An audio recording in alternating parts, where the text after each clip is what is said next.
Christ is risen. Christos anesti. Christos voskresce. El Msichkom. Ha Mashiachkom. Christus resurrexit. Cristo ha resucitado. Christos anviat. Christi uniao. Arisutosu fukatsu. Hidu fuhola.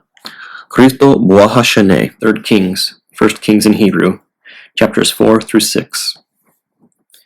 And King Solomon reigned over Israel. And these are the princes which he had: Azariah son of Zadok, Eliaphath, and Achiah son of Seba, scribes, and Josaphat son of Achilud, recorder, and Banias son of Jodi over the host, and Zadok and Abiathar were priests, and Orniah the son of Nathan was over the officers, and Zabath son of Nathan was the king's friend, and Achasar was steward, and Eliach the chief steward, and Eliab the son of Saph was over the family, and Adoniram the son of Aldon over the tribute. And Solomon had 12 officers over all Israel, to provide for the king and his household. Each one's turn came to supply for a month in the year. And these were their names: Bean the son of Or in the mount of Ephraim, 1. The son of Dakar in Makes, and in Salabin, and Besamis, and Elon as far as Bethanan, 1. The son of Esdi in Araboth, his was Soko, and all the land of Ophir. All Nephthador belonged to the son of Aminadab. Tephath, daughter of Solomon, was his wife, 1. Bana, son of Achaluth, had Ithanak and Megiddo, and his was the whole house of San, which was by Sesathan, below Esri, and from Bethsan as far as Sabo Maula, as far as Me'eber Lucum, 1. The son of Nabur and Rabbath Gilead, to him fell the lot of Urgab and Basan, 60 great cities with walls and brazen bars, 1. Achinadab, son of Sado, had Maanim. Achimaeus was in Nephthalim, and he took Basemath, daughter of Solomon, to wife, 1. Baana, son of Cusi, in Aser and Baaloth, 1. Simei, son of Elah, in Benjamin. Gaber, son of Adai, in the land of Gad, the land of Sion, king of Esabon, and of Og, king of Basan, and 1 officer in the land of Judah. Josaphat, son of Fuasud, was in Issachar. And thus the officers provided King Solomon, and they execute every one in his month, and all the orders for the table of the king, they omit nothing. And they carried the barley and the straw for the horses and the chariots to the place where the king might be, each according to his charge. And these were the requisite supplies for Solomon: in one day 30 measures of fine flour, and 60 measures of fine pounded meal, and 10 choice calves, and 20 pastured oxen, and 100 sheep, besides stags, and choice fatted does. For he had dominion on this side of the river, and he was at peace on all sides round about. And the Lord gave understanding to Solomon, and very much wisdom, and enlargement of heart, as the sand on the seashore. And Solomon abounded greatly beyond the wisdom of all the ancients, and beyond all the wise men of Egypt. And he was wiser than all other men. And he was wiser than Gethan the Zerite, and then Enan, and then Calcad, and Derala, the sons of Mal. And Solomon spoke 3,000 proverbs, and his songs were 5,000. And he spoke of trees, from the cedar in Libanus, even to the hyssop, which comes out through the wall. He spoke also of cattle, and of birds, and of reptiles, and of fishes. And all the nations came to hear the wisdom of Solomon, and ambassadors from all the kings of the earth, as many as heard of his wisdom. And Solomon took to himself the daughter of Pharaoh to wife, and brought her into the city of David, until he had finished the house of the Lord, and his own house, and the wall of Jerusalem. Then went up Pharaoh the king of Egypt, and took Gazer, and burnt it, and the Canaanite dwelling in Mergab. And Pharaoh gave them as a dowry to his daughter, the wife of Solomon. And Solomon rebuilt Gazer. And Hiram, king of Tyre, sent his servants to anoint Solomon in the room of David his father, because Hiram always loved David. And Solomon sent to Hiram, saying, Thou knewest my father, David, that he could not build a house in the name of the Lord my God. because of the wars that compassed him about, until the Lord put them under the soles of his feet. And now the Lord my God has given me rest round about.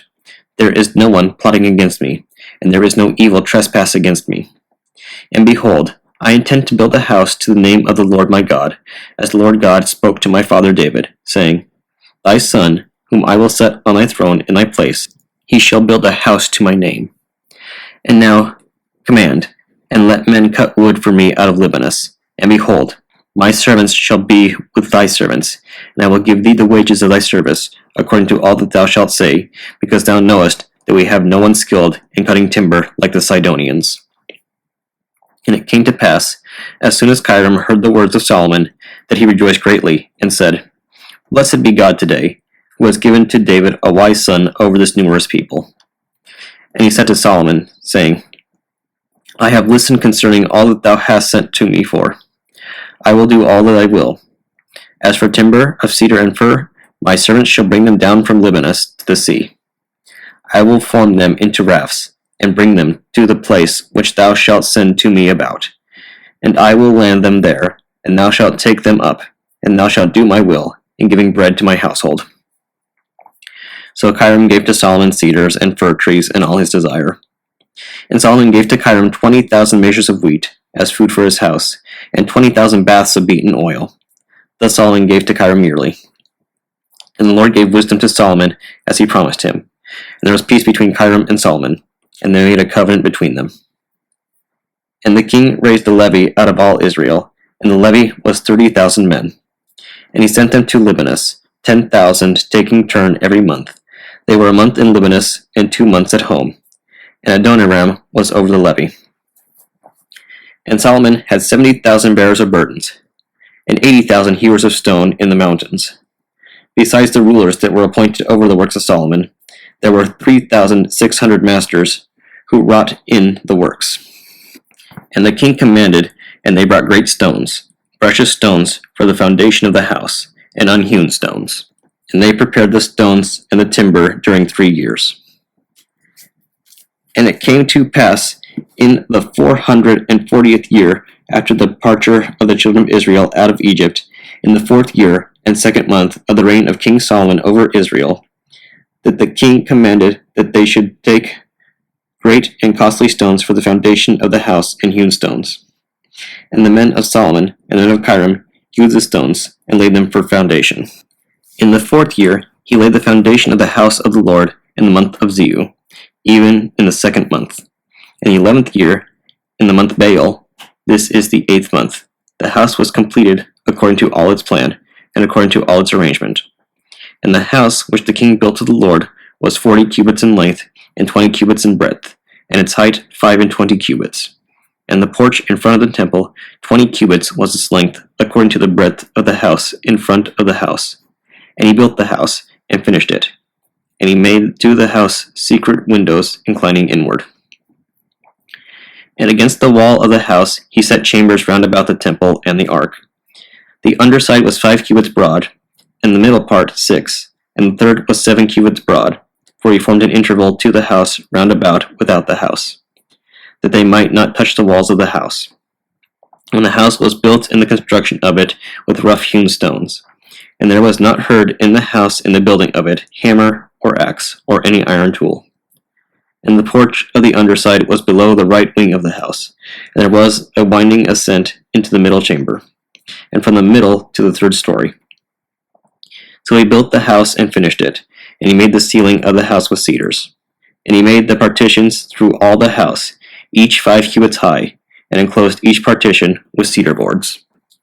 And the word of the Lord came to Solomon, saying, As for this house which thou art building, if thou wilt walk in my ordinances, and execute my judgments, and keep all my commandments to walk in them, I will establish my word with thee, which I spoke to David thy father. And I will dwell in the midst of the children of Israel, and will not forsake my people Israel. So Solomon built the house, and finished it. And he framed the walls of the house within the cedar boards, from the floor of the house, and onto the inner walls, and to the beams. He lined the parts enclosed with boards within, and encompassed the inward parts of the house with planks of fir. And he built the 20 cubits from the top of the wall, one side from the floor to the beams, and he made it from the oracle to the most holy place.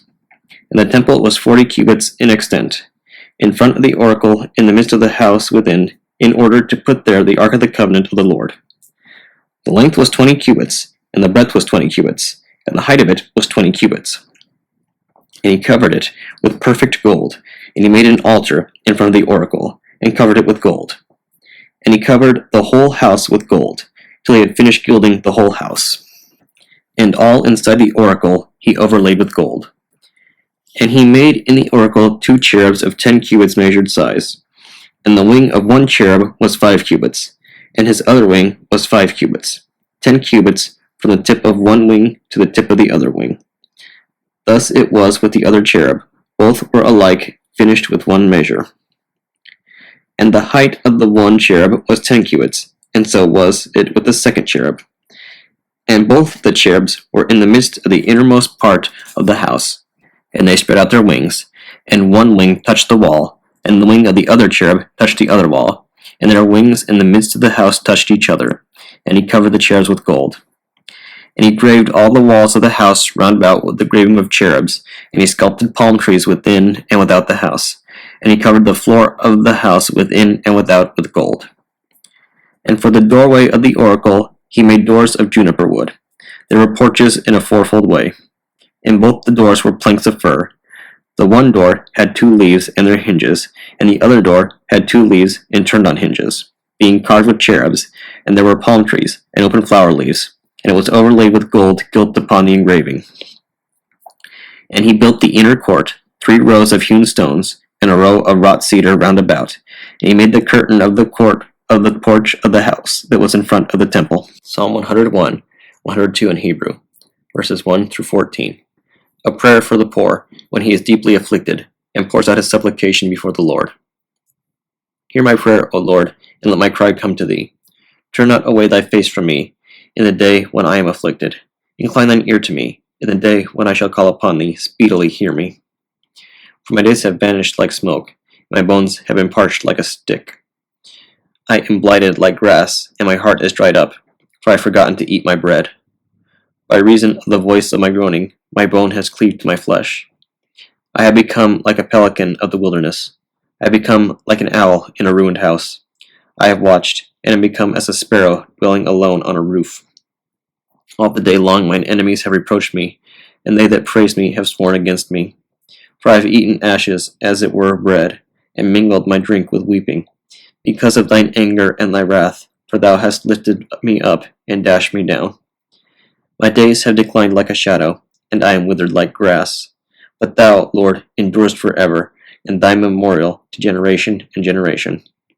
Thou shalt arise and have mercy upon Sion, for it is time to have mercy upon her, for the set time is come.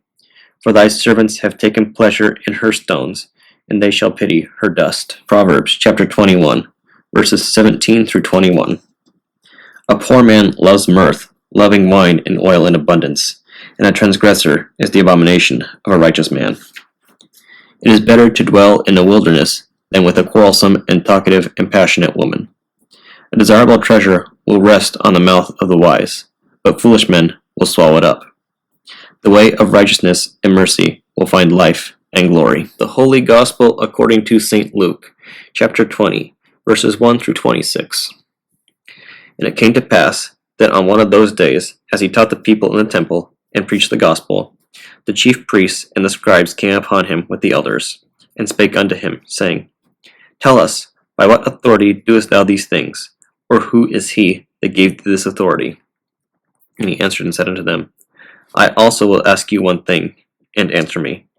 The baptism of John, was it from heaven or of men? And they reasoned with themselves, saying, If we shall say from heaven, he will say, Why then believed ye him not? But and if we say, of men, all the people will stone us, for they be persuaded that John was a prophet. And they answered, that they could not tell whence it was. And Jesus said unto them, Neither tell I you by what authority I do these things. Then began he to speak to the people this parable. A certain man planted a vineyard, and led it forth to husbandmen, and went into a far country for a long time.